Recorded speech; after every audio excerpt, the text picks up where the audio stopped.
Hey there, my name is David Mays, your host for this edition of Along the Mile Railroad Line, a program where we talk about the fun you have playing with trains, and I play with trains. And what I'm going to do here is kind of do a little show and tell you the story of this award-winning caboose, what I call the Big Red Caboose. Like I said, it's award-winning. I actually got the awards right here. There you go. And like I said, take a little time and tell you the story behind, what inspired me to build this model, how I built it, some things I did, to build it. Quick description: what you got here is a model of was originally a passenger car, a combination baggage car and coach. A combine, which was at some point in its history turned into a caboose by adding this, cupola and some other details on it. And like I said, I'll tell you, about how I did that. And like I said, the inspiration for it. So with that, I invite you to climb aboard. We'll take a trip along the Morrow Railroad line. Okay, let me tell you about this car.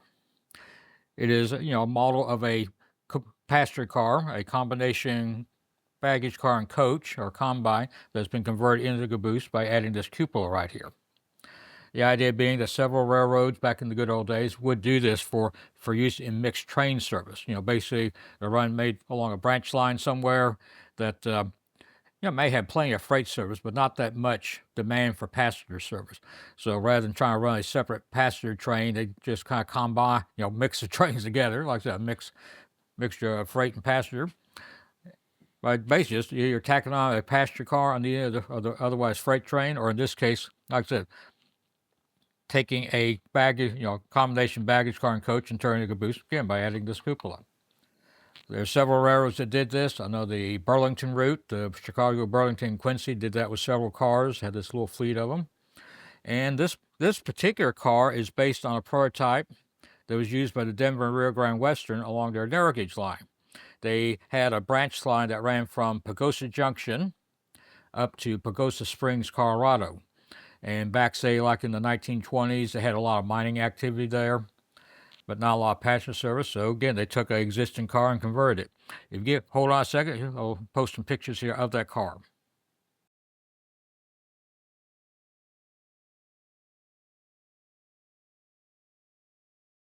And like I said, I've seen pictures of that car. It is a popular car. There's a lot of models of available, say in brass, in HO, S, and O scale. I think even you can get one in G scale. Well, like I said, they used that car on the Pagosa Springs branch, from say the mid 1920s into sometime the mid 1930s when the line was abandoned. And then they took the car and removed the cupola and basically converted it back into the combine that originally was. And apparently that car is still in service on the Durango and Silver narrow gauge line, though you kind of have to know what to look for to know which car it is. There's even a story where somewhere the car number got changed due to some, sleight of hand deal, or where they were going to sell the Rio Grande was going to sell some passenger cars to a narrow gauge railroad in Mexico, and somehow rather than sending this car to Mexico, they switched the numbers and kept that car and sent them another one. So you can find that story on the internet somewhere. But anyway, that's what inspired this model, and I actually originally built this model years ago. I had some idea for a switching layout, which would have consisted of a so-called one-horse short line, a little short line, maybe 10 or 12 miles long. Primary purpose was to serve this town that had been bypassed when the first major railroad built through the area. And they just had one engine. Hold on. Just had one engine that we're using. And again, came up with this car to help, handle, what passengers they had. And haven't built that layout. Don't know if I ever will. My own interests are kind of in a different direction right now. So this car, I don't know, sort of orphaned. I've even built an engine for it. Here, I'll show you that real quick. I was going to use this little model die casting 060 as the primary mode of power. I need to get a replacement truck for it. But anyway,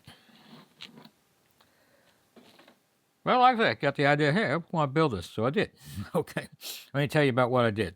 The model itself really started out as a Bachmann old-time passenger car. Probably car would have been built maybe 1870s, 1880s. The car itself is the Bachmann parts is the body and the underframe and the trucks. I did replace the roof. I was able to get some roof parts from Mantua. Here's a Mantua combine. The idea what the roof looks like. I actually, as a matter of what I did, is I actually called somebody, talked to somebody at the Mantua main office, and asked, hey, can I get a couple of these roofs? I said, yeah, sure, we'll go and send it to you. You just send us a check back. So I ordered them, they sent them to me, and then I turned around and sent them checks for like, I don't know, $10. And the reason I got two roofs, because, if you look here, this roof's actually shorter than this car, so I needed two to be able to splice them together. And then, of course, once they're glued together, cut a notch out so I can put the cupola there. Cupola itself is scratch built, evergreen styrene, sheet styrene. Among other details, added this roof walk along one edge of the roof, which again the Rio Grande model prototype has.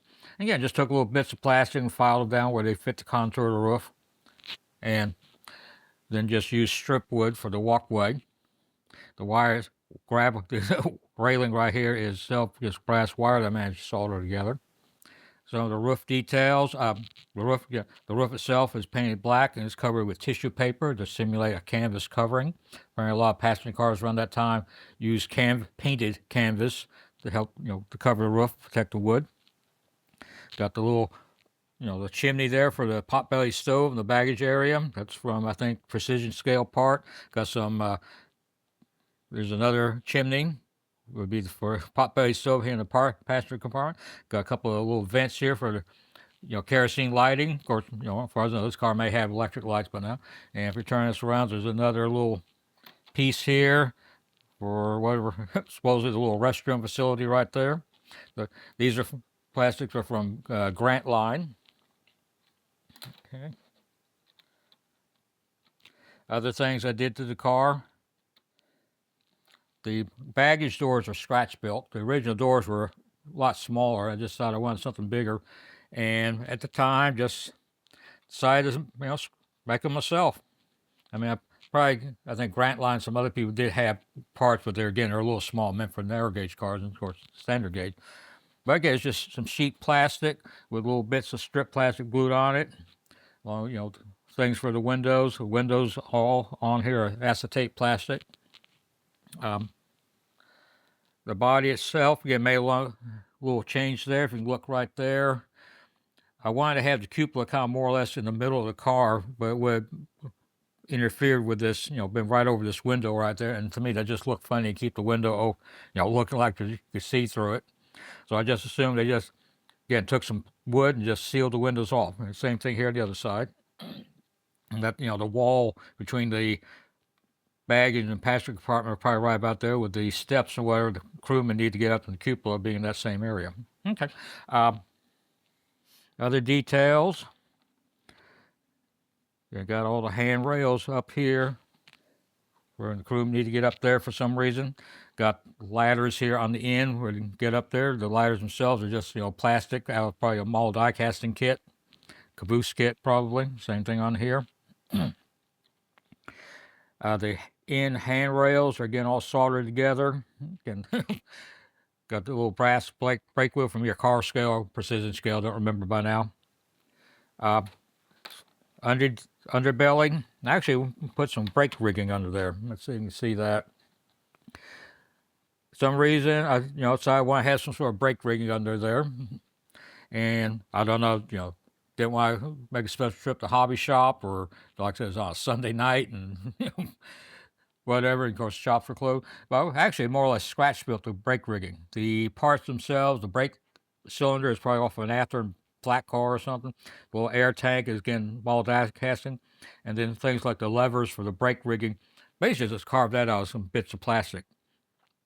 The rods are brass wire. The truss rods. The rods themselves are probably nylon fishing line. Got little turnbuckles on each of them. Again, those are Grant Line parts. The queen posts are, again, I think they're originally red ball parts, again, cast metal. The trucks it says are original to the Bachmann car. I put KD wheels on there, probably about 36-inch diameter wheels. And I actually came with some brake rigging for them. If you can see, turn it back. each truck does have a brake beam on each end. And again, the brake shoes are from a company called Central Valley. Their company was well known for producing HO scale trucks, and they did some other things like, getting parts for the trucks. I don't think they make the trucks anymore, but they're still around making kits for bridges, and also I think a Northern Pacific style stock car. Anyway, I used the brake shoes, and again, just kind of using some strip plastic, just made some supports there to hold them in place. Okay. What else we got? Again, the windows are acetate. Actually, went on some of the windows. I put some pieces of masking tape behind them to get the impression of window shades. There's a window, right here. If you look close, you see the big window's open. I actually got a little piece of plastic right there to simulate the window frame. Got the same thing in the cupola. I'll turn it around. Same thing on the other side. Even one of the cupola windows are open. Okay. So again, little details. The steps right there for the baggage door, that's kind of more made out of a piece of brass ladder stock. Car's got KD couplers, KD number 5 couplers. Again, got various, if you look close, again, I'm not sure it'll show up in the video, but I got the uncoupling rods on there for each end, or cut levers, they're sometimes called. Again, couplers are KD number 5s. What else we got? Painted it caboose red. Single flow quill, basically out of spray can. The roof itself is flow quill, or probably polyscale grimy black. And again, applied tissue paper on the roof, simulate canvas covering. Basically, just take a little piece of tissue paper, cut it out, lay it on there, and just come back and paint it over, so the paint soaks through the tissue and binds it to the roof. And other things, let's see. And the decals, the lettering is made from Champ Decal Company alphabet set. I called the name for the railroad. I was thinking about the building was, I called it the Tejas, El Paso, and Pacific. It's a case where the name of the railroad is actually longer than the railroad itself. The word Tejas is apparently a Native American word, I think, to the Caddo people, which apparently means welcome. And of course, that's the word that the word Texas evolved from. And of course, so you got this little town called Tejas, Texas, that this little short line served. And of course, somebody had images of grandeur by calling it the Tejas, El Paso, and Pacific, even though in practice, the railroad never got anywhere near El Paso, much less the Pacific. Apparently at one time it was fashionable for a railroad that had the word Pacific in its name. Okay, so this model has won a few contests. I think I showed you some of these awards earlier. There you go. And I don't know, I enjoy putting it together, kind of helped me develop my skills as a model builder. And like I said, the railroad is originally built for. Like I said, I'm not really got other plans now, but I don't know, maybe I'll come back and re-letter the car from my other railroad, what I call the Central Texas. But in the meantime, hey, had some fun building it, and like I said, kind of developed some skills. So, okay. Well, I hope you enjoyed that little trip along the model railroad line. Got a chance to tell you the story about my Big Red Caboose, how I made it and all. They've been getting some, positive feedback about this program. Definitely appreciate that.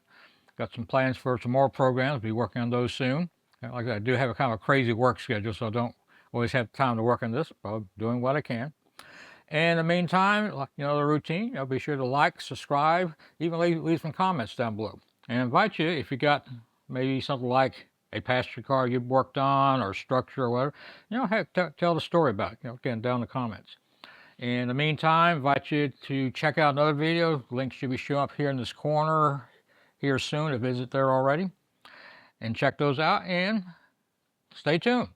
And we'll take another trip along the Morrow Railroad line. So in the meantime, y'all have a good day, and we'll talk to you soon.